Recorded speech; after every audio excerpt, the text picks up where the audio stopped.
সবাইকে স্বাগত জানাই তোমাদের এই ইউটিউব চ্যানেল সোহেল এক্সক্লুসিভে।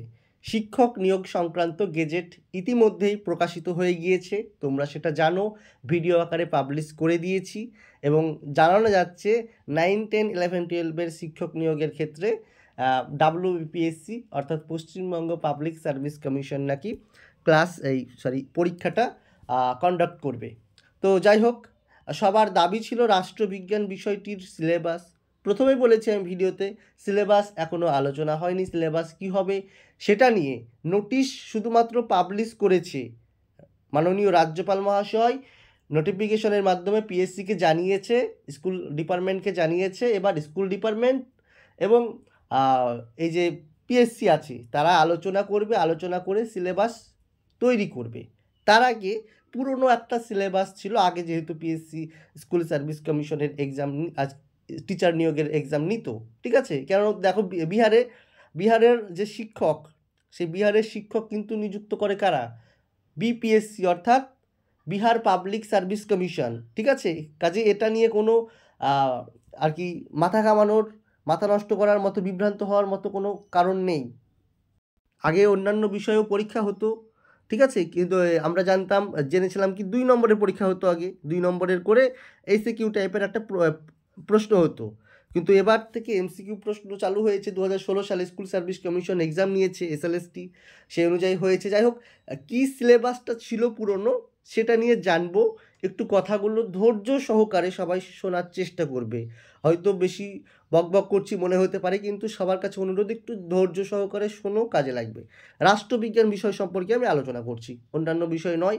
রাষ্ট্রবিজ্ঞানে পুরনো একটা সিলেবাস পাওয়া গেছে, হ্যাঁ। সেই জন্য অবশ্যই আমি আমার একজন স্টুডেন্ট মধুরিমাকে অবশ্যই ধন্যবাদ জানাই, সে আমাকে দিল। এটা ছিল আগে, হয়তো আমি পাচ্ছিলাম না। যাই হোক, কী ছিল সেই সিলেবাসে সেটা অবশ্যই আমি দেখব, এবং কোনো কি পরিবর্তন হতে পারে, সম্ভাবনা আছে, সে ব্যাপারে বিস্তারিত আলোচনা করব, ঠিক আছে। মাথা ঘামানোর কোনো দরকার নেই। তার আগে বলে রাখি, এনসিটির নতুন নিয়ম অনুযায়ী এবং 2020 সালে স্কুল সার্ভিস কমিশন একটি গেজেট প্রকাশিত করেছিল সাঁওতালি মিডিয়ামের জন্য। সেখানে প্রিলিমিনারি টেস্টের কথা বলা হয়েছিল। কাজে একদম পুরোপুরিভাবে নিশ্চিত হয়ে যাও যে পিটি পরীক্ষা হচ্ছে, প্রিলিমিনারি টেস্ট অর্থাৎ পিটি হচ্ছে। ক্লিয়ার? পিটি হবে কিভাবে, কত নম্বরের, সে ব্যাপারে আমরা আলোচনা করব। ক্লাস থাকবে, সব কিছুই হবে, চিন্তার কোনো কারণ নেই। অবশ্যই সোহেল এক্সক্লুসিভ ইউটিউব চ্যানেলটি কি তোমাদেরই ইউটিউব চ্যানেল, সেটা অবশ্যই তোমরা সাবস্ক্রাইব করে রাখতে পারো। দেখো, মূল সিলেবাসটা দেখে নিই আগে। প্রথমত বলে দিই, সিলেবাস কিন্তু পরিবর্তন হবে। এটা পুরনো সিলেবাস, নতুন সিলেবাস আবার তৈরি করা হবে। সিলেবাস যেটা ছিল 1 ঘন্টা 30 মিনিট 100 নম্বরের পরীক্ষার, পলিটিক্যাল সায়েন্স অর্থাৎ রাষ্ট্রবিজ্ঞান বিষয়টির কি ছিল, গ্রুপ এ গ্রুপ সির মতো এখানেও 1, 2, 3 করে ছিল, কিন্তু এবার একটু চেঞ্জ করে নেট সেট লেভেলের করার চেষ্টা করবে, এবং একই দিনে 2টো পরীক্ষা হবে। কি পরীক্ষা হবে? প্রথমে হবে তোমার পিটি হবে প্রথম ধাপে, এবং সেকেন্ড ধাপে মনে হয় সম্ভবত, আমি সম্ভাবনার কথা বলছি, কোনো নোটিফিকেশন এখানে নেই, আমার নিজের ওপিনিয়ন এখানে শেয়ার করছি, এবং মেন যে সাবজেক্ট আছে সেই সাবজেক্টের পরীক্ষা হবে। এরকমভাবে হওয়ার একটা সম্ভাবনা কিন্তু রয়েছে, এবং অবশ্যই সিলেবাসে আমূল পরিবর্তন আসতে চলেছে। এখানে 1 নম্বর যে বিভাগ ছিল, সেই বিভাগে মূলত যে আমাদের গ্রুপ এর থিওরিটিক্যাল পার্ট ছিল সেটাই রয়েছে এখানে। এখানে কি ছিল? Definition and scope of political science অর্থাৎ রাষ্ট্রবিজ্ঞানের সংজ্ঞা এবং পরিধি। কি ছিল? Approaches to the study of pol science অর্থাৎ পল সায়েন্স অ্যাপ্রোচ, বিভিন্ন দৃষ্টিভঙ্গিগুলি কী কী ছিল? প্রাতিষ্ঠানিক, আচরণবাদী এবং উত্তর আচরণবাদী, যেটা বর্তমানে এসএসসি সিলেবাসে রয়েছে। মার্ক্সবাদ থেকে ছিল theory, origin, nature and function ছিল, দ্য স্টেট ছিল, হ্যাঁ। তারপরে কন্ট্রাক্ট থিওরি ছিল, তারপরে ছিল এখানে দেখতে পাচ্ছ তোমরা আইডিয়াল থিওরি ছিল, লিবারাল নন লিবারাল থিওরি ছিল, মার্কসিজম থিওরি ছিল, ঠিক আছে, ক্যাপিটালিজম, সোশিয়ালিজম, সমস্ত বিষয় মোটামুটি ছিল। লিবার্টি ছিল, ইকুয়ালিটি, রাইটস, ল, ন্যাশনালিটি আছে, nation, nationalism, right two self, nationalism এবং ইন্টারন্যাশনালিজম, ঠিক আছে, এই সমস্ত বিষয় কিন্তু এখানে ছিল, দেখতে পাচ্ছি আমরা যা যা ছিল মোটামুটি গান্ধিয়ান থিওরি সহ যা যা আছে পুরো এটা আর কি গ্রুপে দেওয়া আছে, কেউ একজন দিয়ে দিয়েছে, সেটা দেখে নেবে। নতুন সিলেবাস মোটামুটি এই যে স্ট্রাকচারটা রূপরেখা কিন্তু প্রায় একই থাকবে, কিছু কিছু অ্যাড হবে নতুন। কাজে এই যে টপিকগুলো থাকছেই, পুরনো সিলেবাসেও ছিল, আমরা এসএসসি সিলেবাসেও দেখেছি, এই যে মেন জিনিস এগুলো কিন্তু সব কিছুতে থাকে। সেই জন্য তোমরা পড়াশোনা ধরে ধরে স্টার্ট করে দাও, আগের সিলেবাস ধরেই ক্লাস করো। 2 নম্বর যে পার্ট ছিল দেখতে পাচ্ছ, 2 নম্বর পার্টে মূলত ভারতের যে সংবিধান সে অংশটা আগেও ছিল এখনও আছে। কি ছিল?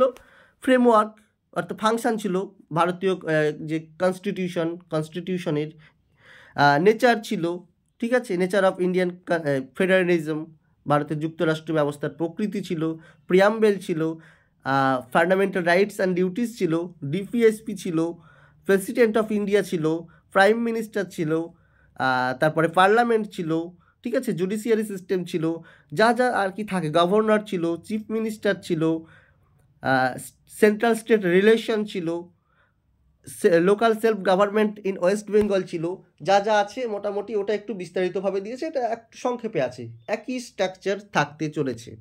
গ্রুপ সি যেটাকে বলি বা 3 নম্বর, সেখানে কি ছিল? International relation, IR. সেখানে ইন্টারন্যাশনাল রিলেশন কি, পাওয়ার কি, জাতীয় স্বার্থ কি, তারপরে জোট নিরপেক্ষ আন্দোলন কি, নব্য উপনিবেশবাদ কি, গ্লোবালাইজেশন কি, এই সমস্ত বিষয়গুলি জানতে হবে। ডিপ্লোমেসি সম্পর্কে জানতে হবে, টেরোরিজম সম্পর্কে জানতে হবে, ইন্ডিয়ান ফরেন পলিসি থেকে একটু আমাদেরকে মোটামুটি তথ্য জানতে হবে, ঠিক আছে। এছাড়াও জানতে হবে আমাদের কি, যেটা ছিল আগের টপিকেও, ইউএনও ইউনাইটেড নেশন সম্পর্কে পুরোটাই জানতে হবে। এই মোটামুটি সিলেবাস ছিল, এটা নিয়ে কোনো বিভ্রান্ত হওয়ার দরকার নেই। এই সিলেবাস ধরে, আগেকার সিলেবাস যেটা ছিল সেটা ধরেই পড়াশোনা স্টার্ট করো। নতুন সিলেবাস প্রায় এর মধ্যেই থাকবে, কিছু অ্যাড হতে পারে। কি হতে পারে? এর আগেও বলেছি, রাষ্ট্রতাত্ত্বিকদের চিন্তাভাবনা, ভারতীয় দর্শন এবং সেই সঙ্গে হয়তো পাবলিক অ্যাডমিনিস্ট্রেশন সেই সম্পর্কে একটু আসতে পারে, টুকটাক একটু থাকবে। তাছাড়া আহামরি কিছু পরিবর্তন হবে না বলে আমার মনে হয়। দেখা যাক লেভেল 12-এর নতুন আবার সিলেবাস হচ্ছে কী করে। তো আর এই যেগুলি আছে সেগুলি একদম পুরোপুরি ধরে রাখো, সিলেবাস থাকছে, পড়াশোনা স্টার্ট করে দাও। ইতিমধ্যেই আমাদের রাষ্ট্রবিজ্ঞানের ব্যাচ শুরু হয়ে গিয়েছে 10 তারিখ থেকে। ক্লাস মিস হয়ে যাচ্ছে, ক্লাস মিস করো না, কন্ট্যাক্ট করো, এক্ষুনি যোগাযোগ করো, ঠিক আছে। এখানে নাম্বার দেখতে পাচ্ছ 7679955216, ডেসক্রিপশন বক্সেও নাম্বার দেওয়া থাকছে, কল হোয়াটসঅ্যাপ করো যত তাড়াতাড়ি সম্ভব। আজকেও ক্লাস আছে, ক্লাস যেন মিস না যায়। তোমরা যদি পারো তো বাড়িতে সব থেকে ভালো হবে, যদি পড়তে পারো নিজে ঠিক থাকে তো নিজে করতে পারো, অসুবিধা নেই। অনলাইন ক্লাস থাকছে, class test, mock test, study material সব কিছুই থাকছে। তোমরা অবশ্যই কন্ট্যাক্ট করো, ক্লাসগুলি মিস করো না, আর পারলে নিজে পড়ো। মক টেস্ট, এছাড়াও আমাদের মক টেস্ট ক্লাসও থাকছে।